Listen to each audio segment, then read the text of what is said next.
After whistleblowing Dr. Kizza Besigye's sickness in jail, the Minister of ICT, CRIMINAL BARYOMUNSI, came out to say that he was not sick, that he suffered a simple diarrhea. CRIMINAL BARYOMUNSI said these statements. And the government has not ended his sickness. That's not true.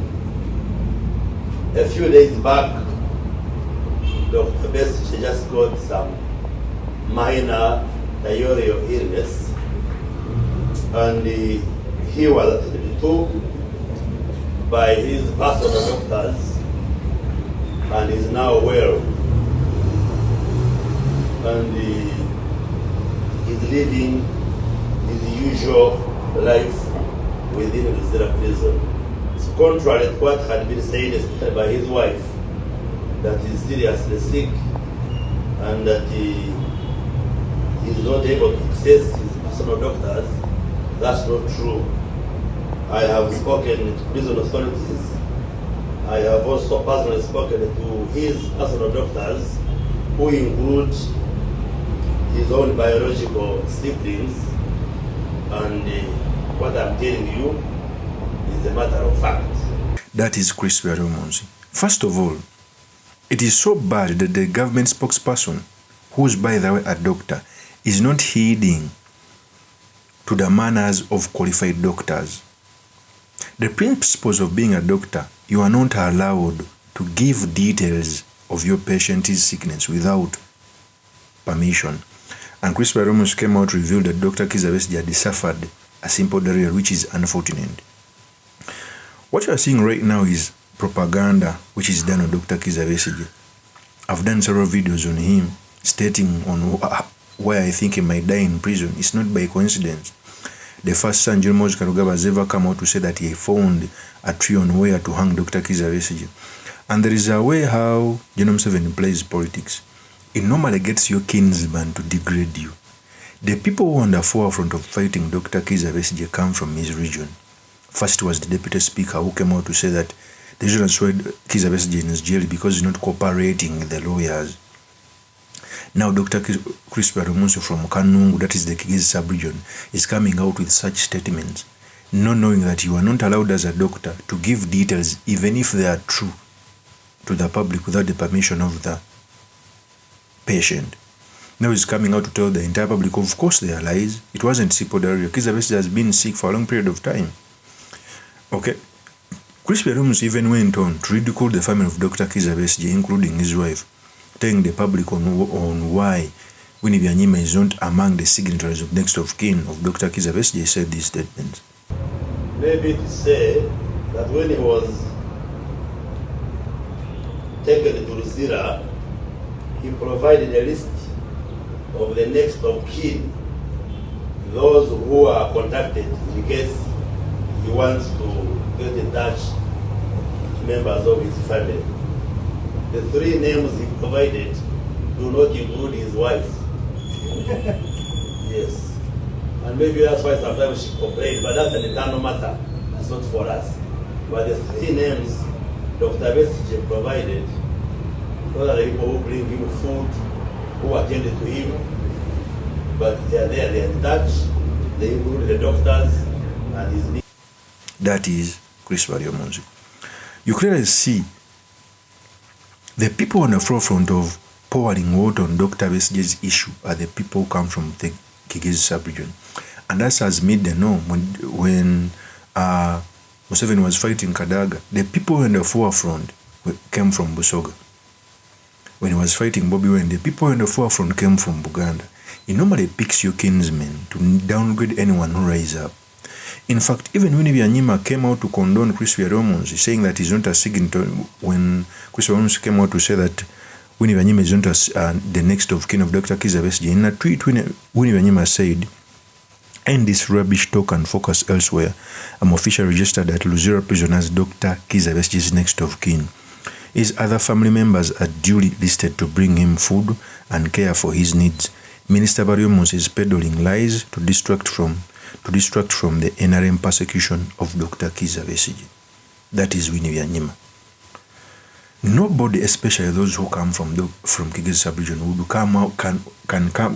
have come out to ridicule Dr. Kizza Besigye. Because like it or not, Dr. Kizza Besigye has done a tremendous contribution to this country, even to the struggle, even to General Museveni's presidency, as a doctor and as a bush war colonel. To see such pattern of things happening to him, I feel bad. So in this episode, I've come to talk about why such things are happening to Dr. Kizza Besigye, to an extent of picking Chris Baryomunsi to head, what means for our politics, and most importantly, the study materials we can learn from the politics of our nation. But before I do this, I want to let you know that if you're new to this channel, please subscribe. And if you're watching this video from a different platform, please head on to YouTube, type in Sula Mawagali. There's a lot of content of this nature. If geopolitics and economics is what you want, this will be definitely the right channel for you to subscribe to.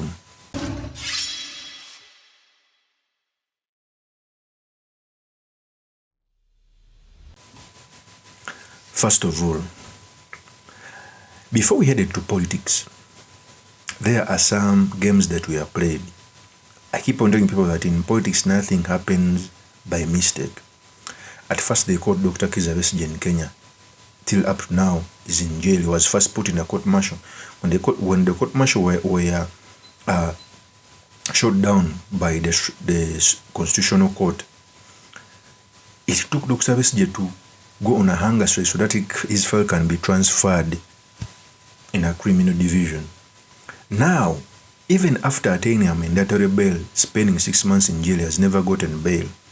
And now they are playing propaganda on his life. God forbid. What if Dr. Kizza Besigye dies in prison?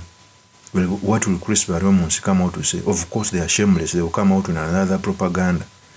They are telling us that Kizza Besigye is okay, but even the facial expression of Dr. Kizza Besigye, you clearly see that the man is not in the right state of mind. Okay? That is Chris Baryomunsi for you. Chris Baryomunsi went on to praise how Dr. Kizza Besigye is in the jail with a TV, etc., that nothing is happening to him, which is unfortunate. Let me first add you another video of Chris Baryomunsi. Here's a tape. And you recall, last year I visited him myself and went to the prison cell where he resides. He has a self-contained room. He's able to access television. It is not true that he is confined in a manner that would undermine his integrity as a prison. I have been there myself. Some of you have not been. So I think instead of just wanting to throw a lot of politics into his detention, let's try to see how his lawyers and the state, as well as the courts of law, can expedite his case so that he gets a fair trial in the courts of law. That is Chris Baryomunsi.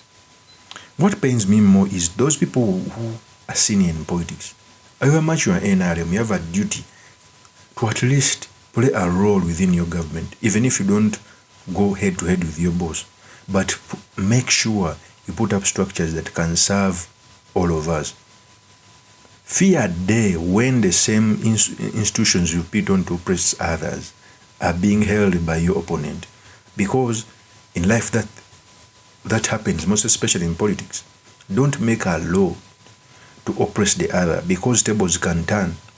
Make a law while putting in mind that one day that law can be held by your opponent. So make a law where you are safe even if you're on the other side. Okay? For example, even Chris Baryomunsi talked about the deployment of Bobby Wine's home. He talked about it sarcastically, he said this. And cause harm to others. Now the reason why security has deployed at his home is basically for monitoring purposes, because there is adequate intelligence information regarding what was being planned to cause insurrection. But nobody has chased him from his home. Like I have said before, he is free to be in his home provided he doesn't engage in criminal activities. He's free like any other candidate. There were 8 candidates. The others are at home and living peacefully. Like I have said it before, he's just trying to create a story where there is none. He is not wanted by the state. He is not wanted by police or any state institution. If he has chosen to go into hiding, that is his decision. And we are not bothered. We know where he is. If we wanted him, we would get him. But at the moment, nobody wants him. So if he hides, whether in a banana plantation or in someone's home or wherever, that is his freedom to go into hiding. If you run your troops that after the vote, we demand our vote, how can you demand for little hiding? Where are his children? Why would we hide his children? And he wants mine to be on the forefront to confront security. Why? Doesn't you know those children who are dying have parents? They also have blood. So I think he should stop the games. If he thinks his votes were rigged, or if he thinks there were irregularities which made him not win, he can go to courts of law and challenge what happened. There is sufficient time to gather evidence and you go to court. You cannot be a president of Uganda unless Ugandans have voted you. Whether he goes into hiding during the day and the night, that will not make him a president of Uganda. That is Chris Baryomunsi. We all know that what happened to Bobi Wine's home, the beatings, the destruction of property, the cutting of the chairs, and he spoke on it casually. It shows how failed we are. Of course, it's my opinion, remain yours truly, Mr. Makindi, Kavya Sulaiman Mahagal. If you're new to this channel, please subscribe, like, and comment so that I can be motivated to do more of such videos. I'll see you on another one. Peace.